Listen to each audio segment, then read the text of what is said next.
What's up, humans, and welcome to a new Psicoactivo.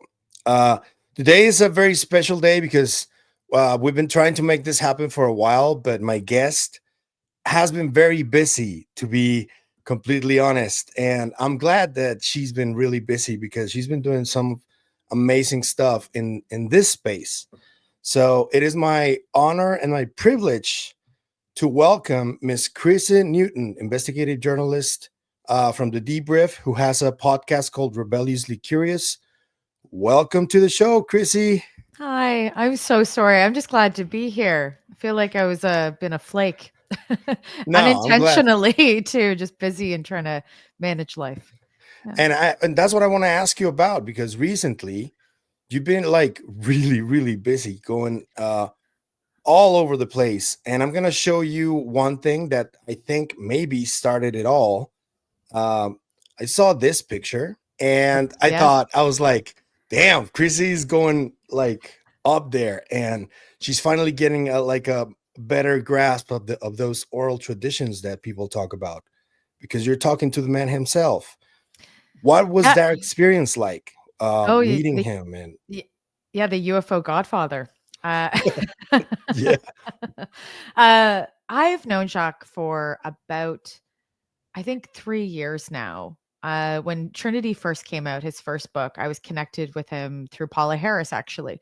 Paula Harris sent me a note and said, I'm seeing you doing all this public relations and journalism and podcasting in this space. Like, kind of like, who are you? And I'm like, I'm just a chick really that loves UFOs and loves this topic and has been around it her entire life, thanks to my dad. And so, yeah, she was like, Jacques Valleé and myself have a book coming out and we'd love to talk to you about doing PR for it. And so Jacques called me and I remember thinking, I was in California at that time. I wasn't in Toronto. I was in California during the winter. And I'm like, hello. And I'm like, it's the UFO Godfather. I'm like, oh my God. And I know, I'm like, oh my God. So I'm like fangirling, obviously. And I don't really fangirl when I'm doing stuff in public relations with celebrities, but to be honest, but when Jacques Vallee calls you, you're like, what? So we just talked and he just said, I'd love you to do PR on Trinity, which was really great. And, it took us a while, a little bit to like get that movement going in context of the press around it, because things were happening with Trinity. The book was coming out, but then there was these conversations that were bubbling in the mainstream about, the first hearing was happening and the government was looking more into it, and it was moving into legislation. So it all kind of like at one point hit. And then we ended up getting Josh did a piece of the Daily Mail, funny enough. And then the New York Times came at us, and then a whole bunch of other people. And then it went viral for a good couple, 3 or 4 days in many different media outlets.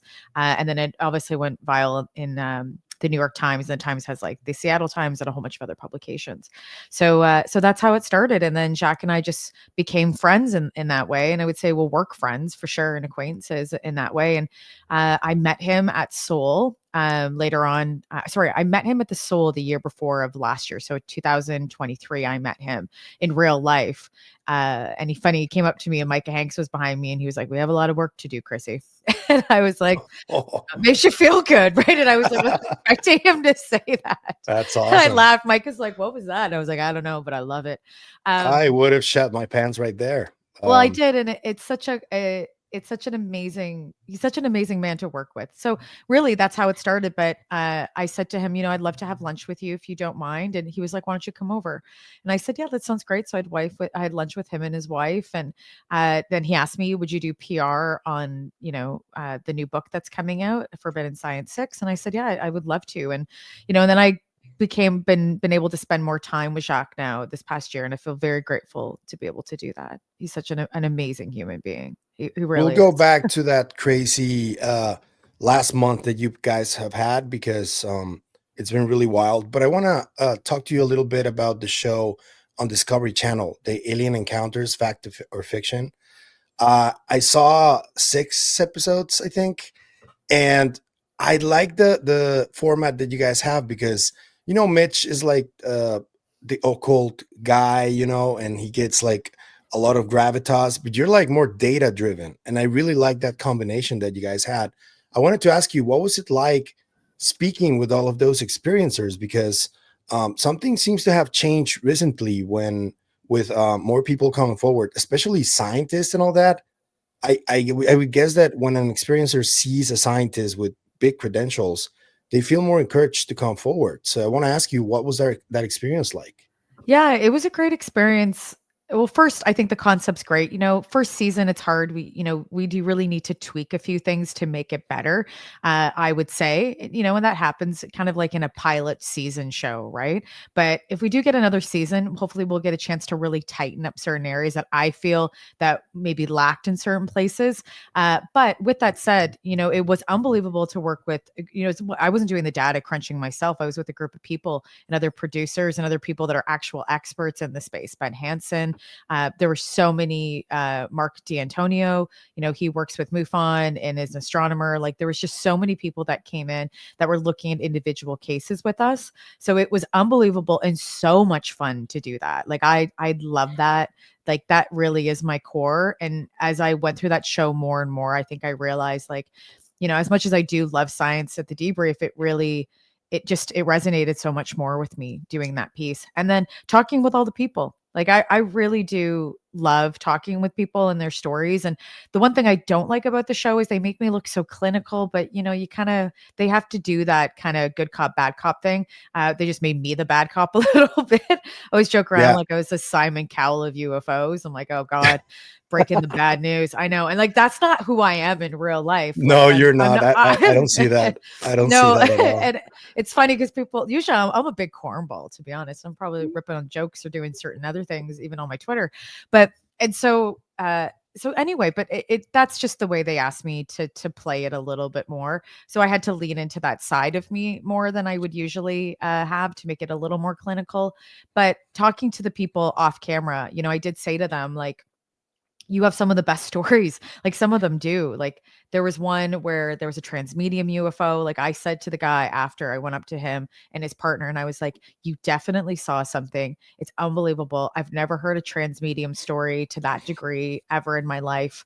The cross correlations of like, or the cross examining of like all the different areas from the Coast Guard seeing it to the triangulation of his partner seeing it over the boat and she was on land and then him being on the boat and seeing it and filming it. And like, there was just so much. If anyone hasn't seen it, please, I think it's episode 2 or 3. Yeah. I love that case and I wish we did more with it. And I've been meaning to write about it. And I've told some other academics about it and they might include it in their book, funny enough, but in some of their books. But it was such a great experience to talk to so many people and then really look at the data in real time as much as possible. And I hope I get to do it again, or at least do more of that as the years go on.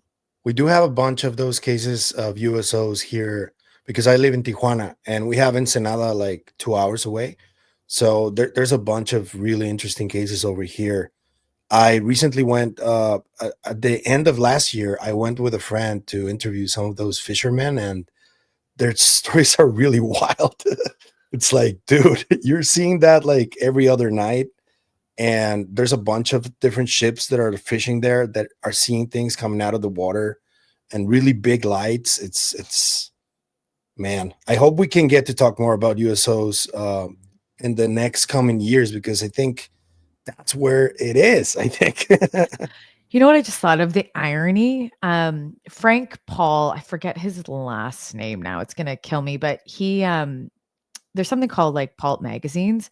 And before I think it was way before 1947, I think Ken and Arnold, they had these pulp magazines that really started like I think the earliest like just gosh, I forgot how early it was, but it was way before newspapers.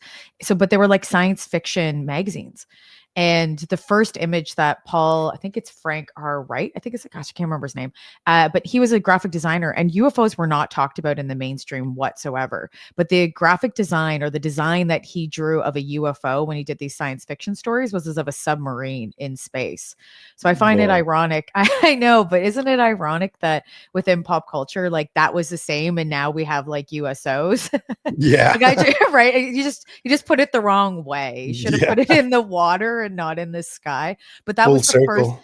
full circle. And that was the first representation of a UFO that we've ever seen in popular culture, was his designs that he came up with. And it's, I talk about it in presentations when I digest, kind of do media breakdowns around this topic. And I find that so interesting personally, because like, you know, we talk about USOs now, but Frank just had them up in the sky. It's just funny little pop Okay, culture nugget. so uh, going back to this, because I want to keep touching on this.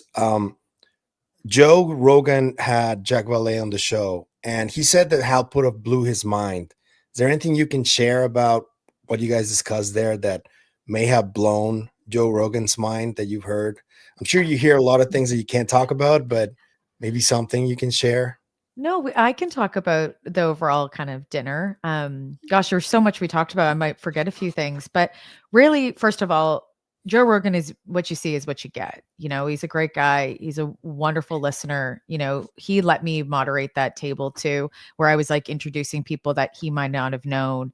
And it was really fabulous. I haven't seen it this close up, so it's nice to see it bigger.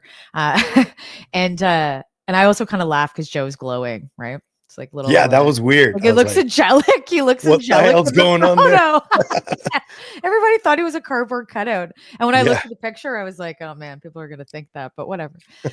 You know, we know what happened. But anyway, yeah, he was just so gracious, and he was just a wonderful guest, and he listened to everybody. He really leaned into the topic, and he's so curious. And you know, I have a lot of respect for that. And the mind, I think he obviously at a point in time knew that there were so many great minds that were at the table. And I explained their background to them. So I'm just really happy that he showed up and he really leaned into the conversation. But a lot of the things that I think you know, Joe was really interested in was for sure the history of UAP, but there was also propulsion, right? Like I think from what I know about Rogan, he does talk about propulsion or energy frequently on his show, or is interested in it. So I think that's where I remember leaning in with him and we're talking about, you know, Christopher Plain's articles on warp drive technology with Sonny Harold White.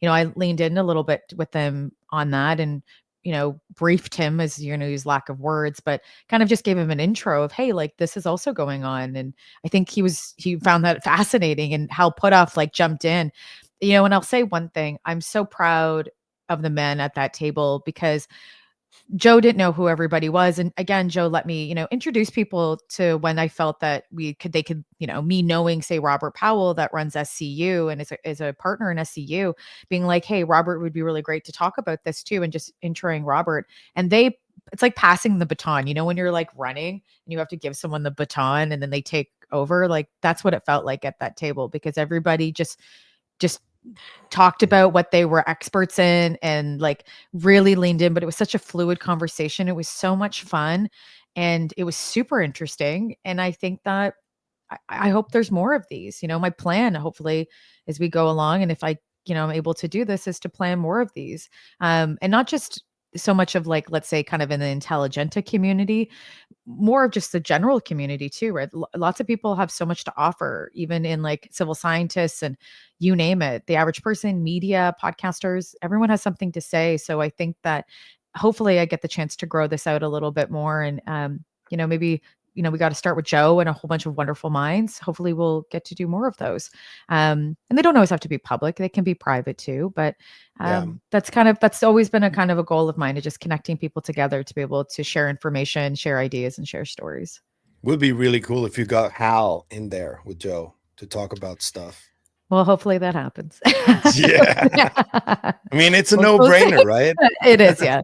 It is a no-brainer. So at one point in time, I hope that does happen. Yeah. But Yeah, I'm I just saw really that smile. I saw that smile. I'm just really happy that I'm just happy all those people decided they agreed to come out. Like, you know, that's Yeah. the one thing. You know, everybody at that table had something to offer and was smart in different ways and can contribute to society and this topic at least. But it was just watching a whole bunch of great minds come together. And Hal Puthoff and Jacques Valleé haven't seen each other in a very long time. So on a side note, it was really, really, really wonderful to watch them, you know, reunite as friends and just being at the ages that they are. And I was like, oh, this is so lovely. Like, it was so lovely. Yeah. Yeah, I love that too. And You also went to the Age of Disclosure premiere, and I want to ask you about that a little bit because I know that they haven't picked a date yet. I know that I think Dan is looking for a theatrical release, if I'm not mistaken.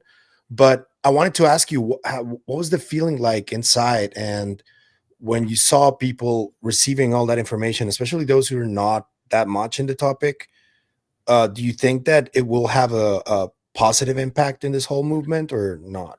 Well, I think it's had a positive movement already. The amount of press that Dan Ferrer has gathered, and his marketing and PR teams have gathered around this is unbelievable. It's more than I've ever seen in a UFO film, like from People magazine. And this is like doc. It's not, not styled like it's unscripted, not scripted.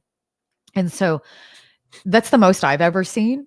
And I think he's done an amazing job embedding this into popular culture, telling that story, or the historical story of it. It's beautifully shot. There's no journalists in it. And, as a journalist from my end and a podcaster, I'm okay with that. It comes from politicians, it comes from government officials, and it comes from scientists. So you're getting like, horse's mouth per se of this, right? And Yeah, people that have experienced it. So, and people that have amazing credentials.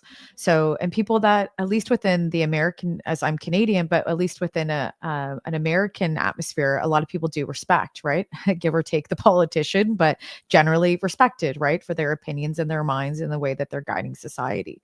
So, I think that was like, seeing that, it's unbelievable. So I think he's made those changes are like that's already kind of settled in the mainstream right now. And we're seeing that. So he's contributed that way very thoughtfully. And then we'll see when it gets a theatrical release what the general public thinks of it. But it's one of those films. If I had to pick the top films to be able to give somebody to watch to introduce them to this topic, and if they're very curious, I would give this movie, Randall Nickerson's Aerial Phenomenon, and Aerial Phenomenon, and then I would also give Mirage Men.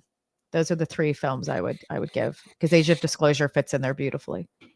it's funny you talk about Mirashman because I want to ask you about a recent interview you did. Because when I first started looking into this topic, I saw that story, and I always imagined what it would be like speaking to Rick Doty, and how difficult it would be for me to formulate the questions without losing my temper because of everything that happened. And I've seen a lot of people within social media that are like, they don't seem to be aware of what happened.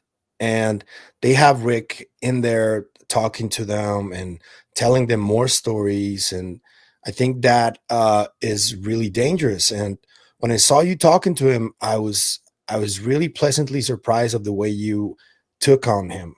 And I want to ask you, what was that experience like? Did you also have to like hold to your like real feelings, or like just to not explode? Or you're a professional journalist, I know you did, but what was that like, when I ask you? Yeah, I feel the same way. Like I deeply, deeply connect with that story. Greg Bishop is a dear friend of mine that wrote Project Beta, and everyone should read Project Beta if they're getting into this topic. It's such a great book. Greg does he's an amazing writer. It's a great read. And the storytelling is beautiful, but, and it just pulls on so many heartstrings, but it's so important to understand, like you were saying, that this actually did happen. And now we're trying to figure out to what degree. So with Richard Doty, there is this part where I know he's a human, right? Like he's a human, he's a person. Um, and it's believing, and if we believe him or not, that he was told to do this. A lot of people don't believe that. A lot of people believe that he just did it himself. I don't know if I believe that. I believe Richard was I don't either. told to do it. A lot of Currently. people think he acted alone. And there's still a debate on that, right? And that's what people were debating me after. And I said, I don't know. I believe Richard. Uh, I do understand, and I will not say this in defense of Richard Doty, but he is a human. He was 26 years old. He was really young. he probably didn't have a full grasp of what he was doing. Like, do you remember when you were 26? Like, Yeah, I like I was a dumbass. like, and for sure, like I was doing things that like, I don't know, like I was, I was building a little PR agency. I was going out all the time, probably thought I was the crap, as a shit or something. So at his point, he's working for government. He's obviously smart, and he's given this task and not maybe have thought it through. And then throughout the course of time, maybe did regret some of the things. And you can see the regret on his face. So I didn't want to hold it to Richard Doty as much. I know I did a little bit more than I probably wanted to because I wanted to know why, right? And I guess he does explain it well. But the thing is that the question is Richard Doty, what is he lying about within those claims? And and that's the hard thing. It's like, how do you believe somebody when they've called wolf so many times, right? Or Yeah, they've lied so many times, and you're like, well, I don't know what to really believe from you. So, throughout the interview, I'll say that I do think it was a man that was being honest. And by the tail end, I was like, I don't know if I believe what you're saying. And I even say that to him. He's like, well, you don't have to believe me. And I'm like, well, there's no evidence for some of these claims. And I felt that some of the moments that he was saying were just, were not truthful. But I yeah. might be misreading that too. And also might be based on my own biases as well. But yeah, it was a hard interview for me too, because I, deeply deeply care that this doesn't happen to people. And to what happened to Paul Bennewitz's family, I find and to Linda Moten Howe is horrible. And I couldn't even imagine that happening to anyone I know, along with myself. Um, I think we care so much about people's physical health. Their mental health is just as important. And I know one of the claims where Richard Doty says, well, we were taking care of him. We were taking care of his physical health. And I remember saying, well, that doesn't mean anything when you're messing with his mental health. Yeah, Um, right? Like it actually is worse. You're keeping him alive while you're much messing worse. with him. Yeah. Like like, you can look at it many ways. And that's the way I look at it. It's like, well, why don't you just stop doing what you're doing to him in I even generally? Right. saw some practices that are very similar to what they were doing at MK Ultra, minus the drugs, and Yeah. it was really concerning. It is really concerning to me right now that through social media, we're seeing a lot of those practices from like disruptors that get into communities and they contaminate everything and they get in with stories that are not true, but people that want to believe them. So I wanted to ask you, do you think a similar situation is possible in today's climate, or do you think it's not possible? No, I do think it's possible. And that's why I thank you for asking that, because I do think it's possible and it could be happening now, right? If you do believe Richard Doty, he says it's still happening now, right? Like those people are still, there's tons of people. It wasn't just Paul Bennewitz that was part of this. There was more people. So the question is like the American government, in the back in the 80s was doing a number on multiple people. To what do we know if it's the UFO community or obviously extended out? So it's happening, and it would be, I think, ignorant for us to think that it's not happening again to some degrees. If it's not in the UFO conversation, it's happening somewhere else. And so there is somebody out there probably being mentally um, used or abused currently, probably right now that we're talking. I wouldn't be surprised. So I think that getting Paul Bennewitz's story out and getting people familiar with what's happening is that they can say, hey, if that's happening to them, or they have some understanding of maybe it did happen to them before, or it's currently happening and that's not right. Because yeah, I do think it is, espionage is a real thing, and like counterintelligence is a real thing.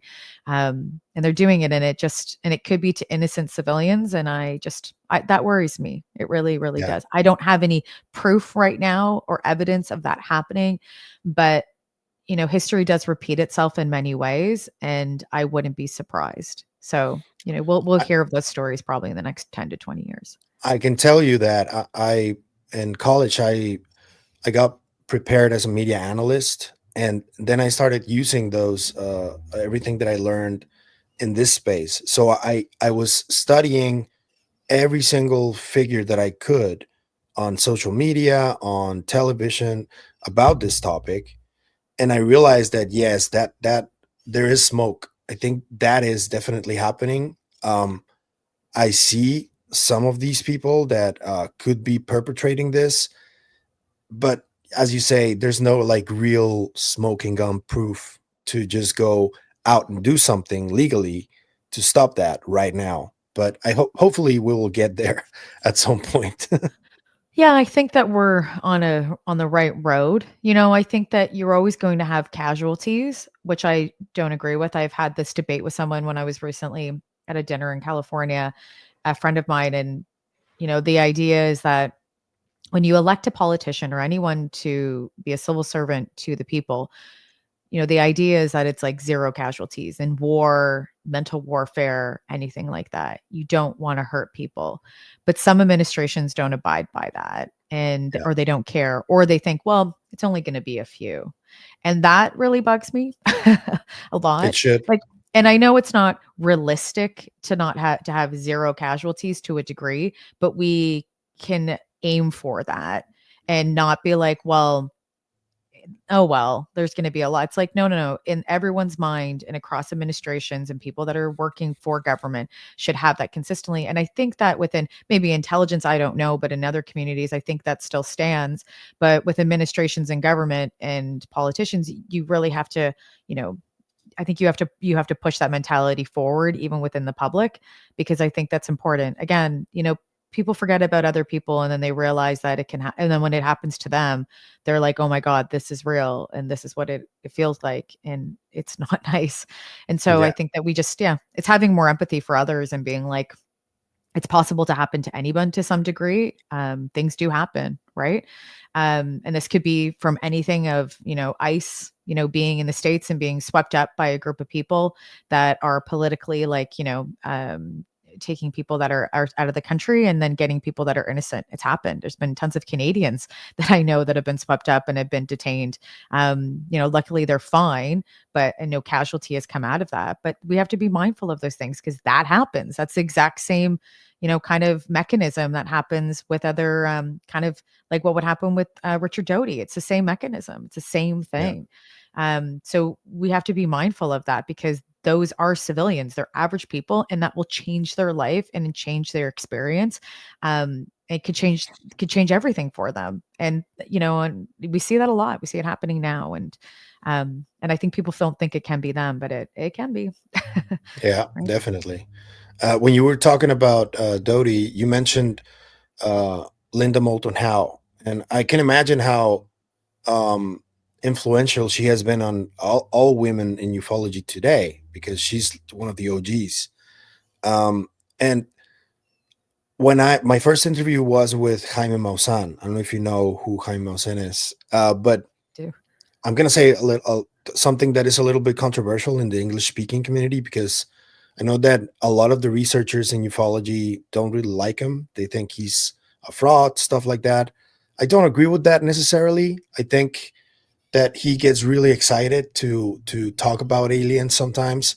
But I also, when I spoke to him, he told me that he believed that his camp was infiltrated, and there were a lot of stories there that were tampered with, and it just makes me think of Linda and what happened to her as well, and how in the English speaking world his reputation was really tarnished because of that.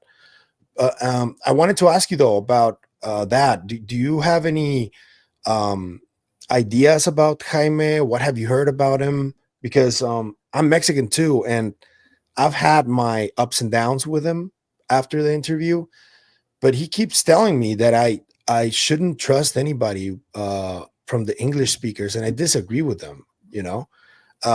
I think he's jaded because of everything that happened to him. But what would be your assessment of that? I personally don't follow like I don't want to speak bad about Jaime because I really don't know him. I don't follow his work, but I don't agree with the assessment not to talk to English speakers because that's not true. Yeah, I Um agree. I there agree with there's you. yeah, that's also creating polarization and separation, right? So I don't agree with that because uh, I think we have to operate working together on this topic. But yeah, I don't follow Jaime's work, so I don't really have much to say about him because I don't really know everything that he's doing currently. I know people that have worked for him, and have produced for him and stuff like that, but I don't follow his work. But Paula I Harris don't just started working with him, though. Actually, who who. Paula Harris. Oh really? Oh, I didn't know that. Yeah, Yeah. she has a show on his new channel, and yeah, that should be interesting to watch her there.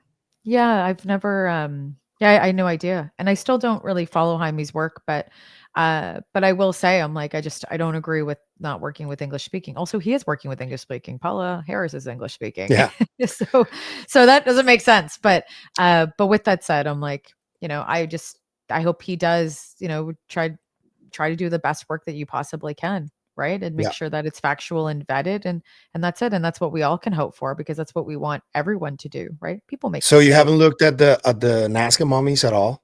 I've looked at it. I've interviewed different anthropologists on this, and they don't agree with it. Masters. Yeah, I've interviewed masters on it. Yeah. And he doesn't agree with it. And I've just talked to other people in anthropology around it, and they don't feel that it's legit. But again, I haven't dived fully deep into that. I do think it's extremely interesting if it's true. That would be, we're overlooking some of the biggest evidence ever. But I'm not an anthropologist, so I do have to this is not my area of expertise in that regard. So my job is to interview, and talk to experts and look for Experts. facts. Yeah, and look for facts. So when I'm talking to, anthropologists that, archaeologists that understand these things and see fakes all the time, then I do have to, respect their opinion and their expertise. You know what's funny? There's an Argentinian anthropologist who actually uh, presented at the Mexican Congress when Jaime presented those little mummies, and he doesn't have anything to do with Maussan. They just invited him because he actually looked at the bodies in person, and he's a craniometry specialist. And when he measured those craniums, he's like a specialist in learning how to identify whether it's an Australopithecus, whether it's like an Homo habilis or Homo sapiens. And the measurements he did on those things, he thinks and he said that they're more evolved than us. They're like future versions of us. And when he said that, I was like, did he just say what I thought he did? What the hell? And when I started communicating with him more, I found it really interesting that a lot of the things that he's studying are very similar to what Dr. Masters is studying. They just don't agree on the mummies. But he also has like a future human hypothesis. He's been studying the DNA too. I just found it really weird that and kind of frustrating that Masters doesn't want to engage in that. I guess because he was attacked a lot, because I can see that him saying that they're not real. He looked at the little bodies, and but I would really like to have those two in a room just talking shop about all of this because Maybe one day, uh, it's, maybe one language day at a barrier might conference. be a problem though. You always get a translator, but Yeah.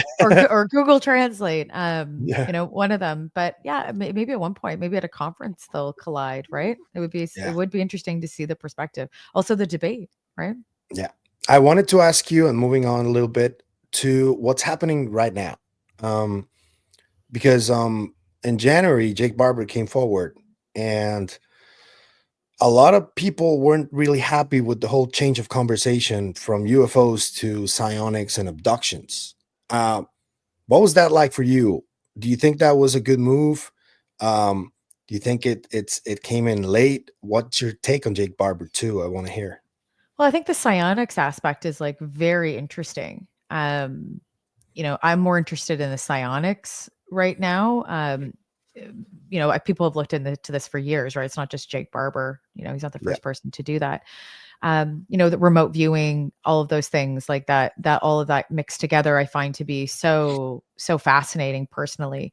So, I don't know. This is not my story. This is Ross Coulthort's story. This is not a debrief story. It's not anyone else's. It's Leslie Kean or Ralph Blumenthal or any of those other amazing journalists that have done much more than myself to date and have been in this topic longer. But I don't know. I want to see the receipts. I'd like to know, first of all, with that said, when you have people on the record and you're making claims about videos and you won't say who the video came from and it's a second source video and he's not the original person that filmed it, I want the primary person that did that. And so, or I want to know who it is so I can vet them and I can do my own due diligence as a professional and everyone else can to see if this is true or not. So right there, that just screams a red flag for me because I just don't feel that. I understand if people are working for government, they want to protect themselves, right? Like there's a whole idea of being on background, right? So that they can still do their job, but they're talking more about what's happening within their field because they feel that it's important for the mainstream to know, right? Because change needs to happen. So I do understand that, but we try to get people on the record as much as possible. So I don't know about the video. For sure. I'd like to see the source on that. And also I just like to see more of the other evidence that they're making claims of. That's it. But it doesn't mean that some of these things aren't possible to a degree, right?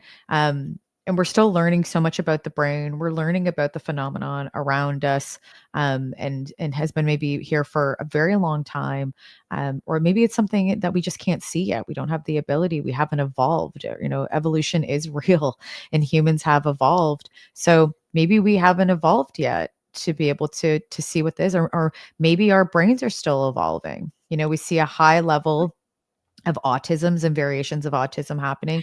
There's no such thing I personally think is just neurotypical. You may be closer to being less neurotypical and more neurodivergent. And so I think that there's something really important in those conversations and with neurology and understanding how we communicate with each other and how our brains work and how do we process information and how do we connect. I think that's all related into what Jake Barber is saying to a degree. So I'm more interested in those conversations, and saying, okay, well, maybe Jake Barber is a data point on this and I'll keep it in consideration. But it's just at this point, I think it's just a data point because we haven't seen any of the real other evidence that's pointing to this. So that's it. So I'd like to see more. That's it. But I don't know if I just don't. That's saying I don't agree, but I do want to see the evidence. And I Yeah. think that it's important that these conversations. I'm not upset that we moved the dialogue. I think it's great that we have.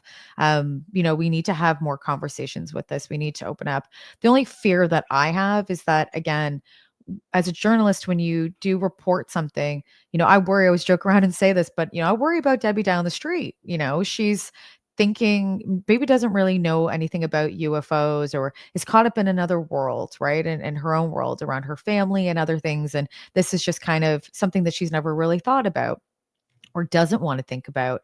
And I worry about people that hearing this stuff that it's not maybe fully vetted or they can't look at the sources themselves or people around them can't vet the information and they take it as 100% fact when it maybe not all of it is true, or not all of it is sourced properly. And it changes how they view the world, how they educate each other, how they educate their community and how they perceive reality, because that to me is very important. We don't want to tell people things. Again, we go back to Paul Bennewitz. We don't want to tell people things that are maybe not fully accurate and make them believe it because it will change the decisions on how they work with people or operate with people in the world or how they even might discriminate people, things like that. So I think we have to be everything we report, we have to be mindful about, right? Yeah, I was excited to hear that the conversation was veering towards that because my channel is called Psicoactivo. I've been investigating this for a while, but the angle that I took initially was from my place as a psychedelic experiencer because I was a psychedelic experiencer for about a decade and I experimented a lot. I wrote things down, I read all the literature. I took it like a chore, and when I was in that time, I experienced some things that I can't explain. I've been trying to explain for a while. And when I started the channel, I realized that aspect of the mind and ufology were like intimately connected. So that's why I started talking about UFOs too. But when I heard Jake Barber talking about this psionics program, that's one of my main cases. I've been trying to investigate more about this secret psionics program, and it gets really tricky. I need to be really careful on what I say and what I don't say because, but that's what I found more interesting about that stuff. But yeah, it involves a lot of the big names, a lot of the people that we mentioned here, and I just have to be really careful on how I approach it because I've spoken to Nick Cook, for example, and when I first asked him about this doctor that disappeared in 1994, his name is Jacobo Greenberg. He's Mexican too. Um, he was on the verge of discovering something really incredible that would have made ESP mainstream. Wow. And when he was about to do that, he disappeared. And nobody has ever heard from him again. But there's a lot of clues, a lot of smoke. There are a lot of pictures of him with people like Jacques Valleé, John Keel, Andrea Pujarich. Wow. And I've been doing the investigation on that. And when Jake Barber came forward, I was like, maybe I can find something there. But they've been really more into the PR stuff and less into actually looking into the data. I hope that they change their mind a little bit once they release their second episode. I just wanted to share that with you a little bit so you can know where I'm coming from, though. Yeah, no, I it's fascinating though. I'm like all of the stuff around psionics and all of that just it boggles my mind. And I'm glad we shifted there. It's all intertwined, right? Yeah. The nice thing when it comes to like things like psionics and all of it is that at least there are some conversations happening in the mainstream more than ever from what I know. So that is an introduction. So we'll see. We'll see what else Jake Barber and the rest of the team and everybody else has coming out. I would imagine that this is not the end of it. Or maybe it is, who knows, but we'll see. But more people are will step forward. I don't know this 100%. I'm just saying from what we know and experience, but in my intuition tells me that for sure more will be stepping forward. And they're probably we're gonna have bigger and bigger conversations as we go along. We just have to be mindful to vet who is who's maybe working inside, and then who's doing this on their own because they feel that this is like something for popularity. Nobody gets rich off UFOs. It's becoming big business, that's for sure, in many different ways. And I think it's okay for people to make money when they're doing their work because, how are you going to do work and research like any business? But I do think when it comes to scamming and lying and making money off people, that's where you draw the line, obviously. I have no problem with not-for-profits and academic institutions making money and doing what they need to do proper research to move society forward and do it the proper way and do it mindfully. But we're going to have a whole bunch of other people that have come out already and more that will come out. And we have to be mindful of the people that are pushing the agenda. If they're doing it for their own sake, or they're doing it for their own popularity or their own careers, and also the people that and or if they just believe it, that's also possible too, right? And then people obviously coming forward that are lying, and pushing those stories forward with those people, right? There's a lot of Yeah. that. So I did. Now tell me. No, no, no, no, no, go on.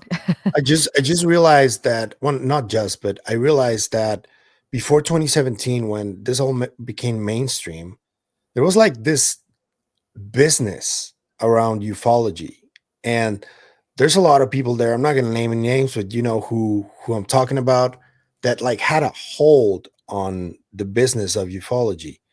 And when the government came forward with that, and that New York Times article came out with this Leslie Kane and Blumenthal, um, I'm guessing that they didn't like that because that meant that their business was no longer going to be that viable, especially for the liars, like. So I guess that yeah, you're right, but it becomes difficult to identify who's telling you the truth and who's not. And it's been a ride for me to like just trying to understand where some of these people come from, because sometimes they do believe it's happening, as you say. Oh, for sure. There's tons of charlatans. There always has been, there always will be, right? They're never going away. I think there's the charlatans in every field in business, right? So you just have to be more mindful. I just don't believe everything everyone tells me. Because unfortunately people aren't around to take care of other people and their thoughts and what they believe. They just don't care, right? And you see that. So I just don't surround myself with those people. When I get a vibe that even if I'm right or wrong through my intuition, I just stay away from those people. And then I also just do listen. I think we forget sometimes that we just have to listen and not believe everything, take things with a grain of salt and move forward. And again, if it's a data point, we put it as a data point, and then we look at it, we observe it, and then if there's no more information, then that data point or testimony is not strong, right? It wouldn't hold up in court, it wouldn't hold up in the academic community. Then we don't use it, right? I think it can be as simple as that. Because we need the evidence. But, if you really want to change things, and as a friend of mine that said to me, that's a lawyer, he's like, if you really want to change things, Chrissy, you need to change laws. And I'm like, that's the truth. And that's where, Yeah. A lot of people are working right now behind the scenes, trying to change laws so that this information can come forward. So that's what we're doing right now. Or I think, well, that's what people are doing right now. And that's important. And we're watching the beginning of all of that, which is like so cool. Yeah. Outside of like what you believe and what's going on, it's a wild time. So, and Yeah. we will, and people, I always joke around about this. Like I said this to Chris Ramsey and a couple other people. I think it's so cool that when we will look back, this whole other generation is going to be like, what was going on between 2017 and 2025? Like, these people were crazy about UFOs. Like, they just loved it. Like, they have podcasts, their own network. Like, they were just, and like, they'll go back and like watch all of this. Like, like somebody at one point in time will watch this if it's still, obviously, if YouTube is still around and like and other podcast services, they will go back to the way back time machine and they will listen to this. And I think that's cool because they'll be like, there's these people that were talking about this all the time. And, the mainstream was talking about it, but there was a group of people that were just propelling it and it was all over the world. And they were talking to each other on podcasts. Like, it's just, I love that so much. So I can't wait. Hopefully I make it to like 80 or so. Like, cause at some point I'll still be researching UFOs, but I'm not going to be in the forefront. I'll probably be in the background, doing art or something. Moving strings and shit. No, I don't know about that. I think I'll be like, build myself a little art studio and a hobby farm in the middle of nowhere in Canada. That's probably what I'll be doing. So, but I'll be watching, online stuff or whatever we're doing. Maybe we're in the metaverse, who knows? But I will be looking at and obviously in the background watching what the new generation is talking about and then referencing potentially our generation, which I think is like so cool. Anyway, because wouldn't you be watching people right now? I would love to watch like Stanton Friedman and a whole bunch of other people before the 80s, right? Because I've been I tried. listening to Art Bell Yeah, episodes for a while now. exactly. Like, It's could you like, imagine if you watched Art Bell on a like that is a podcast in its own yeah, way, but right. But if you could have watched him do it like a video consistently, like every night, it would have been unbelievable. What, like, it's like, what's his name? It's not David Letterman, but Howard anyways, yeah. Stern, Howard Stern, but I was thinking he's passed away now. He did another late night Larry show with King. Larry King. And Yeah, Art Bell was, I believe, on Larry King at one yeah, point. he was. Yeah, so it's like watching Larry. It's like the Larry King of UFOs, right? Yeah. And you would just watch it. I wish someone would gave him like a broadcast TV show. Let's be honest. Fun fact: I share birthdays with Art Bell. Oh, do you? Oh, that Yeah, nice. it's When is kind of his weird. birthday? I don't even know. When's your June birthday? 17th. Oh, is it? Okay. Well, Yeah, your happy birthday soon. yeah. Couple months, yeah. I just found out last year. I was like, "Whoa, that's wild." That's cool. uh, That's so cool though. yeah. Yeah, that's cool. Yeah, I would love to share a birthday. I share a birthday with Lewis Carroll for who wrote Alice in Wonderland, Oh, which nice. which That's I think pretty is cool too. yeah, I love a huge surrealist. So Holy yeah, shit. I know I'm a huge surrealist. So I'm like, yeah. And I found that out. I was like, not surprised.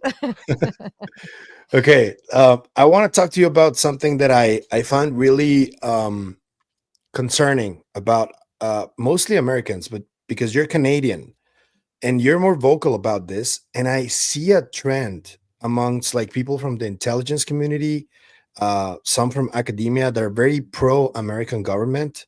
When you talk to them about this difference in technology that is becoming more and more evident over the years between the US and China, they're like in denial.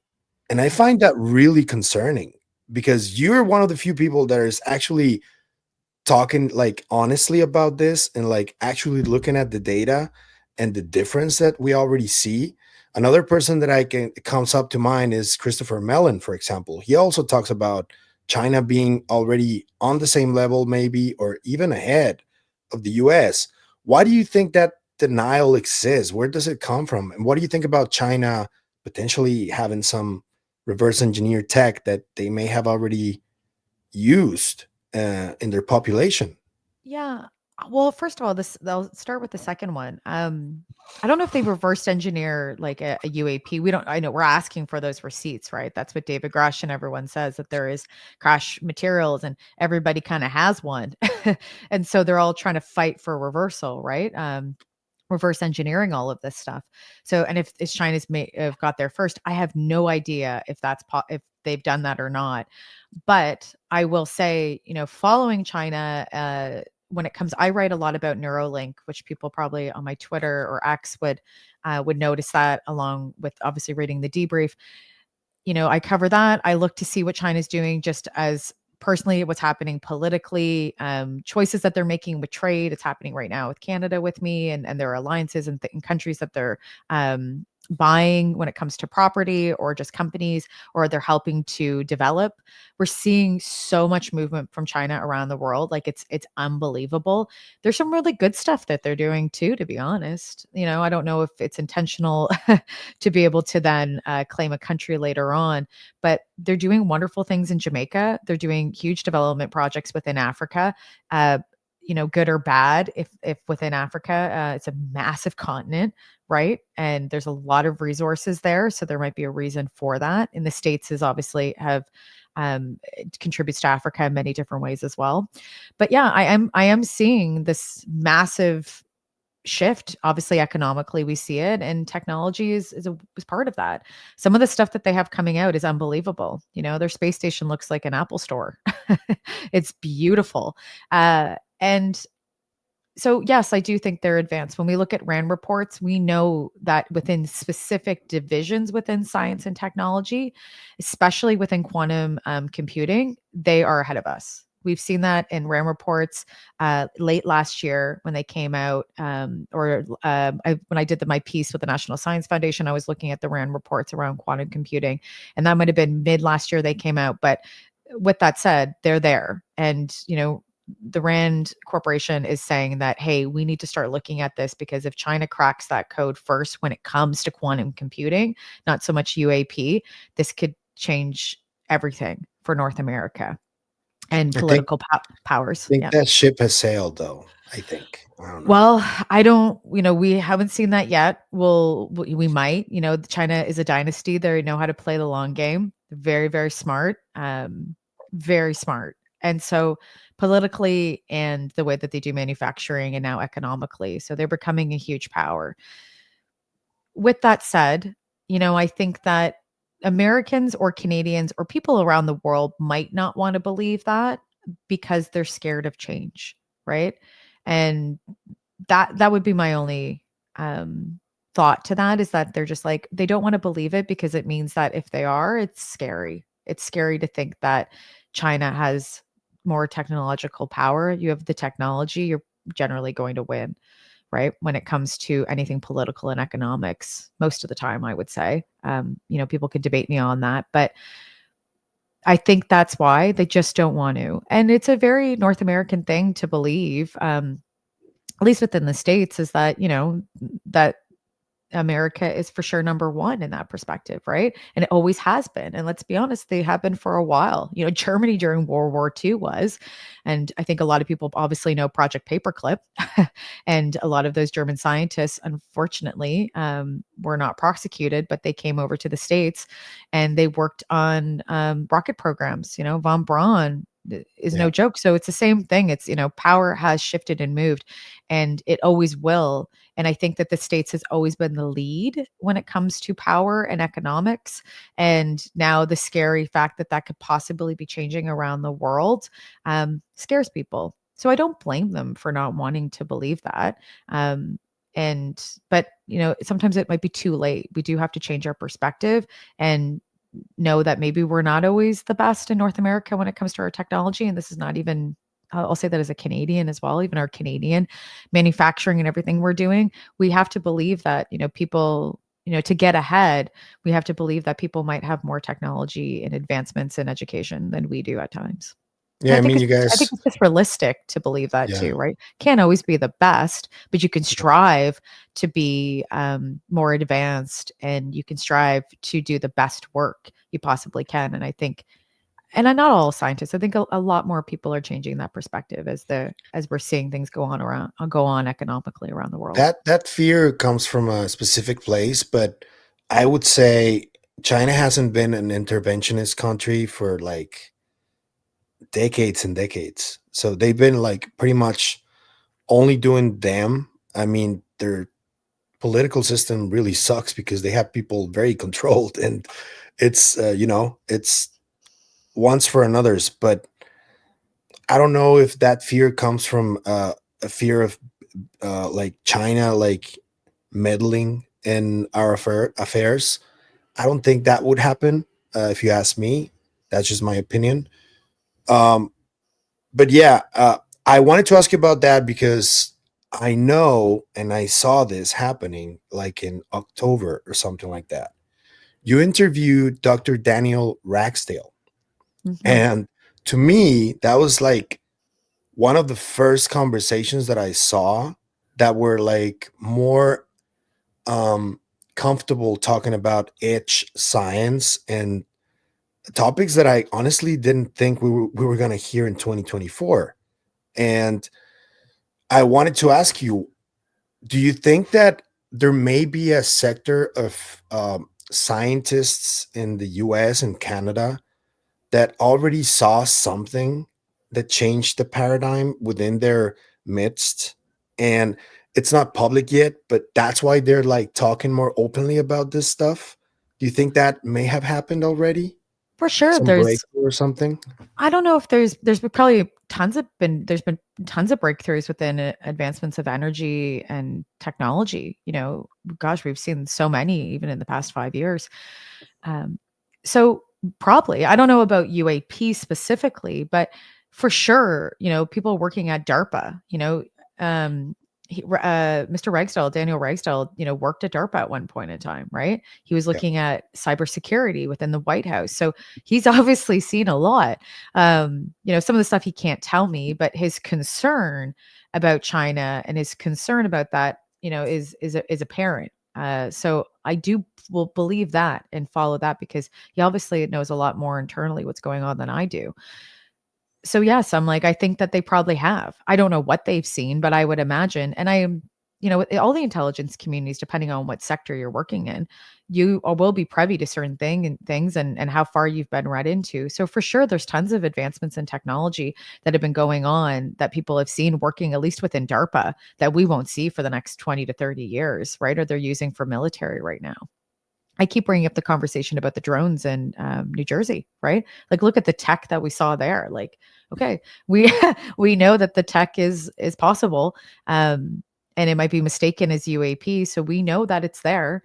We know that DARPA has it. The question is, does China or other foreign adversaries have the same technology we have? And I would say yes. So if we have it, they probably have very similar technology than we do, or to what we do, but yeah, for sure there's advancements in tech that they're not knowing, but the best part about whistleblowers and that people that have worked for government and are open to come forward and talk on podcasts is that you can at least ask the question, get an idea, unless they're lying to you. But I feel that they're when it comes to topics like this, they're not lying. They're just Yeah. they're just saying, hey, I think this is something that we need to be aware of. Something I noticed is that scientists, when they talk about the science, they can't lie because they get too excited. It's like they can't, even Well, they if they try. shouldn't. And they No. shouldn't. Like, they shouldn't at all. Nobody should Yeah. be lying to anybody about this stuff. Yeah. I understand that for national security, we have to protect secrets. That makes sense. Like, I get that. We might have to veer conversations different ways.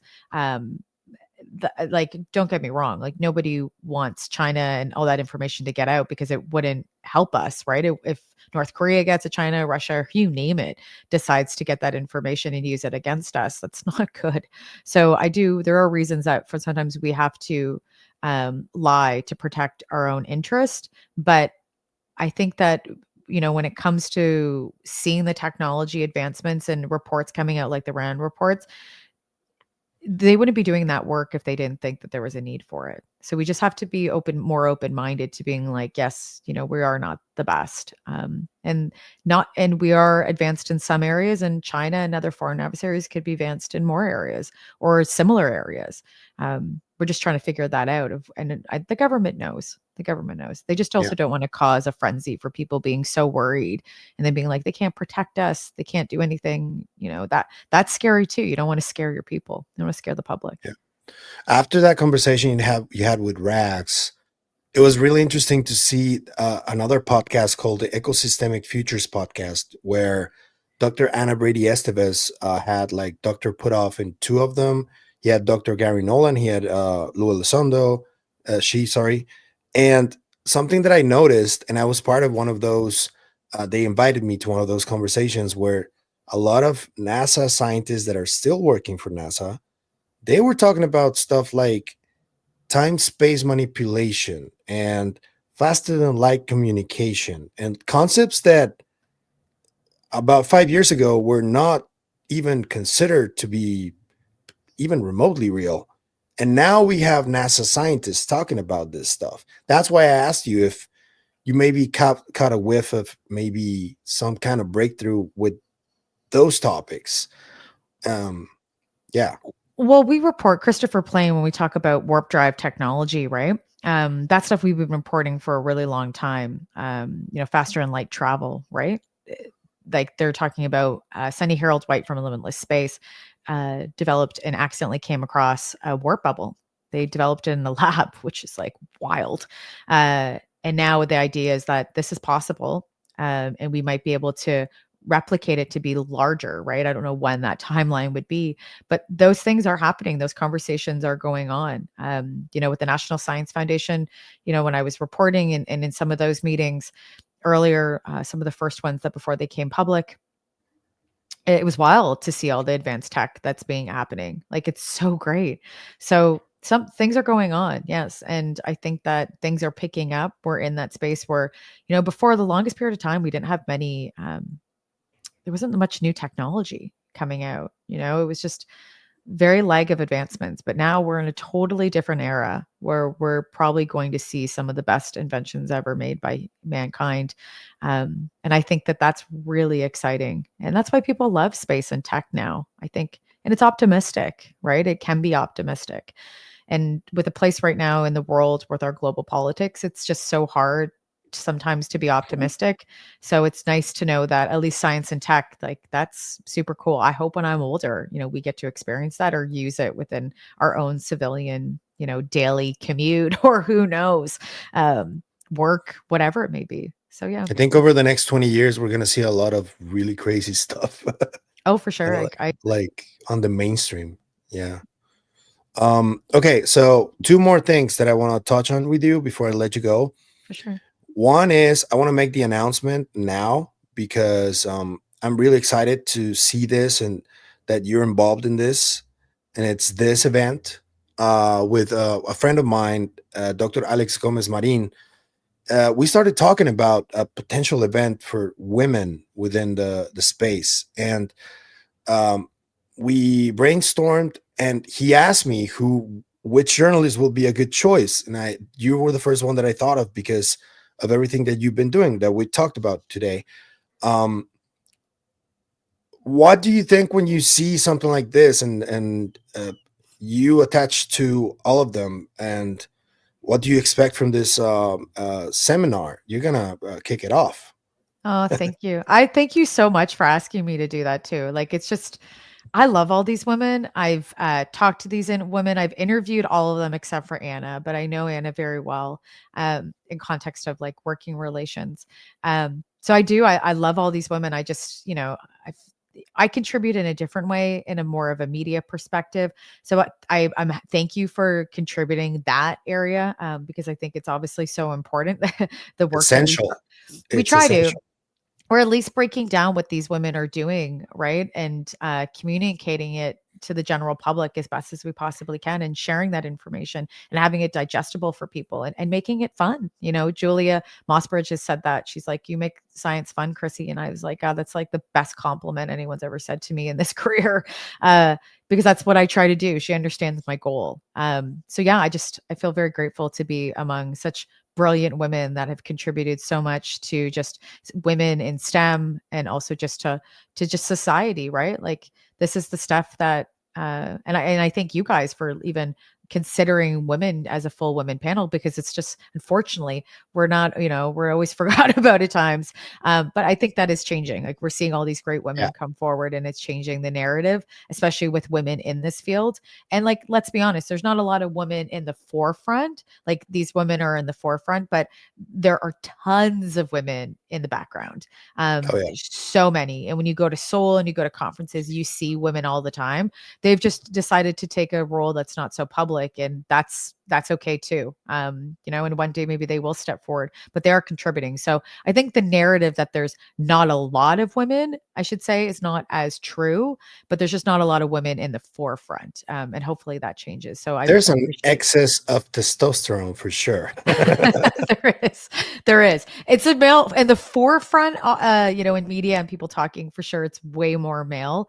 But there's tons of women, and it's changing. So and they're coming forward, and I'm so happy for that. And they're starting to take more of a more media profile and have more of a public profile in the work they're doing. And that makes me really happy, because they're all just really wonderful people too. So Yeah. So you guys know, I'm going to leave this in the description so you guys can check it out. But it's going to start on April 14th, and it's going to go through July 21st. And yeah, I'm excited for this. So excited for this. Can't wait. I have one last question for you, Chrissy. And this is from my friends at Living Life Consciously. They always tell me to ask this question to my guests, and I'm going to ask it to you. What's the biggest hope you have for the future of humanity? ooh. Ooh. Gosh. Yeah, it's gonna sound world peace. No, I'm just joking. Sorry, I had to. But to be honest, I'm like, I hope that humanity can come to a point where we have mutual understanding. And what that could mean, and how it starts and how it develops, can mean many different ways. But I think we have mutual understanding and mutual respect for each other, and realize that we're all on the same planet. We're all on this one rock. And so that we should probably try working together more, and care for each other more, so that we can try to live a more joyful life. And I hope that people do what they love. With that said, I hope everyone, we only live here for so long. Like, really, life is so short. We forget about that when we're kids. And then as we get older, we start to realize like our mortality. Uh, so do what you love every single day. Wake up. You don't have to make millions out of it. Just, try to find peace within inside, right? Find mindfulness inside, and be able to do what you love. And then hopefully the world finds a whole bunch of mindfulness as well too. Because I think right now we really need it. And so I hope that, by the end of my life, I get more mindfulness, and I hope everyone around us in society does too. Yeah. Great Thank you for that. question. Great Thank you for that, question. Chrissy. Yeah. So where can people find you though? What do you got going on soon? Anything you would like to share? Yeah. Well, people can find me at the debrief.org. That's where I do all my journalism and all my writing. But they can also find me online. If you go to my X, it's right there, Chrissy Newton, or my Instagram is at being Chrissy Newton. Or you can just go to chrissynewton.com. That's where my podcast is, and everything else. And right now it's just doing shows, working, and just trying to learn more, build more. and hopefully tell really great stories. Get us Hal on Rogan, please. We'll see. You We'll can see do when it, that Chrissy. happens. That might be happening. Oh shit, that's gonna make the news. Okay. Yeah. Well, let's just see. Let's see what Joe does. But at some point in time, I hope it does happen. So Me too. I want to thank you for everything you do. Thank you for your time, and I hope we can do this again soon. yes, I would love that. And one day I'll see you in real life too. So at a conference. Yeah, I'll go visit you guys to Roswell to visit Toby, and I'll let you know Oh so we yes. can meet. Yeah, I love Toby. I love the Roswell Daily Shout out Record. If anyone Toby. knows, shout out Toby. If anyone knows him from the Roswell Daily Record, him and his partner, and just like they're all. It's just I love Roswell. I went to Roswell 3 times last year. Like I never thought that would be. Or I went to New Mexico 3 times last year. Twice to Roswell and then once to Albuquerque. And I never thought I would spend that much time in New Mexico. So I was pretty jazzed. Now I just got to go to Santa Fe. I believe there's some other areas that I haven't been I'm in there. going soon. Are you? Nice. Yeah. Nice. Have fun. Okay. Yeah, I will. I'll let Toby know too. That Thank sounds you good. so much, Chrissy. You're welcome. All right. Have Good a to see good you. one. I'll see You you too. soon. Bye. All right. Bye. Bye.